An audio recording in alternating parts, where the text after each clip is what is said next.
60 years. That's how long I chased a ghost. I'm 83 now, and if I could go back and tell my younger self one thing, it wouldn't be about money or travel. It would be simple. Stop looking over the fence. Just stop. I truly believe that the worst sin I ever committed against myself wasn't a big dramatic failure, but the quiet, everyday habit of comparing my own life to my neighbor's. It started decades ago when Thomas and I first bought this little house. We had enough, we had love, but Mavis moved in next door, and suddenly enough wasn't good enough anymore. I let that envy steal the best years of my life, piece by slow piece. It's a regret that sits heavy in my stomach every single morning. Mavis. She was perfect, or at least she performed perfection perfectly.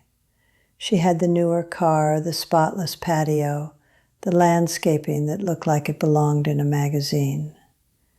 While Thomas was fixing our old Ford in the driveway, Mavis was driving home a brand new Cadillac.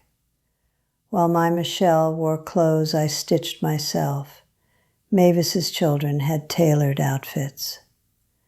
Every time I saw her out on her front lawn, trimming her impeccable rose bushes, I felt this knot tighten in my chest.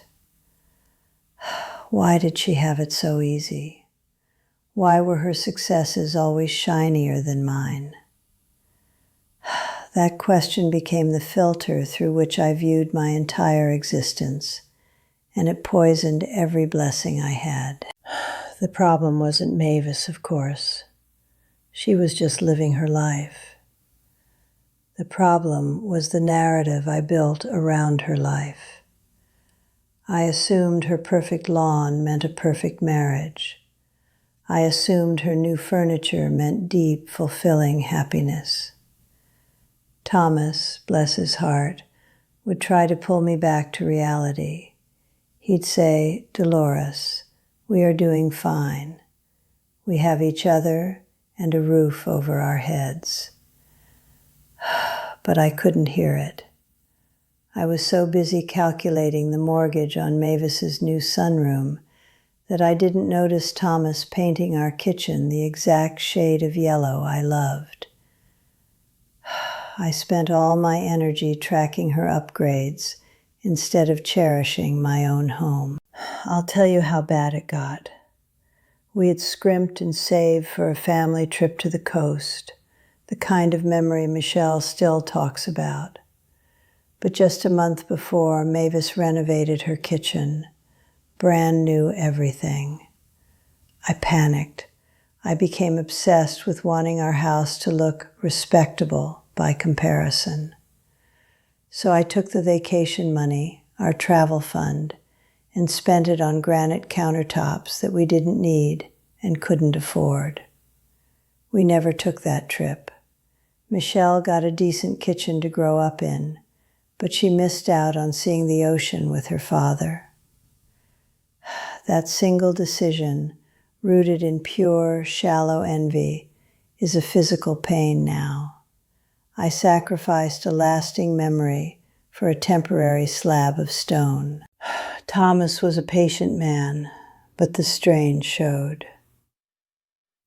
I would pick fights with him because I felt resentful that we weren't further ahead. I pushed him to take extra shifts, stressed him out over bills, all because I needed to compete with the lifestyle I imagined Mavis had. He wanted simple Sunday dinners, reading the paper, and walking the dog. I wanted to impress the neighbors. I realize now that Thomas wasn't complaining about our simple life. He was trying to protect it. He knew we had something truly valuable, but I was determined to trade it in for the cheap imitation of someone else's success. That is what envy does. It makes you ungrateful for the good things right in front of you. I remember one Christmas morning, Michelle, she was maybe 10, and she had just received a handmade wooden dollhouse from Thomas. It took him months to carve and paint it.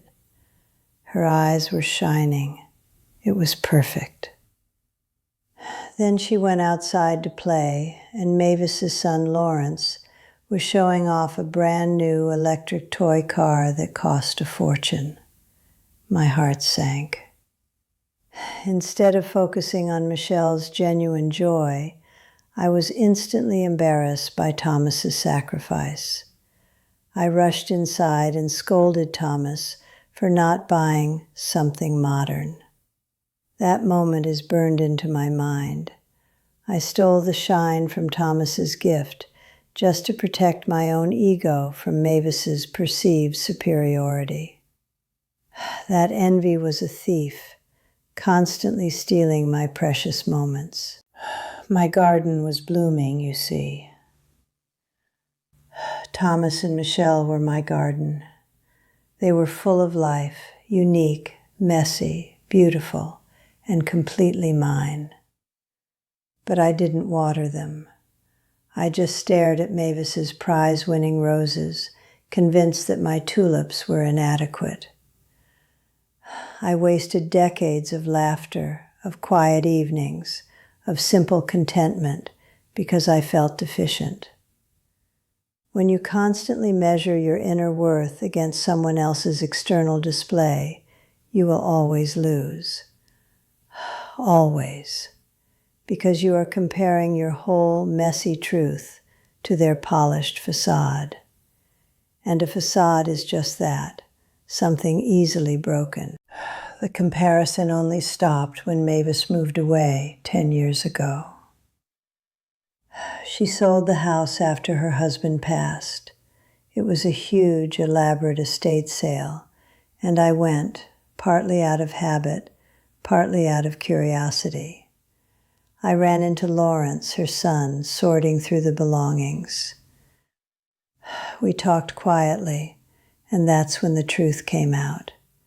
He told me the Cadillac had been leased, the perfect furniture bought on credit they couldn't handle, and that his parents were miserably unhappy. He said the constant pressure to maintain that image destroyed his childhood, far more than any lack of money ever could have. He told me his mother cried herself to sleep most nights because she was terrified of what people would think if they knew the truth.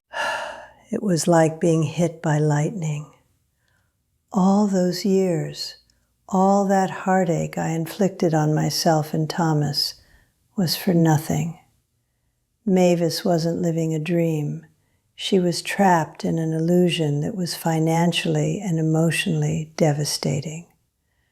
I was so wrapped up in the idea that Mavis had the secret map to happiness that I failed to notice she was more lost than I was. My whole framework shattered. I realized the grass wasn't greener. It was just professionally fertilized and deeply in debt. And I had spent half my life hating my healthy, happy lawn because it wasn't fake perfect. I wish I had learned this lesson sooner. Thomas passed a few years after that. And the deepest grief I carry isn't just missing him.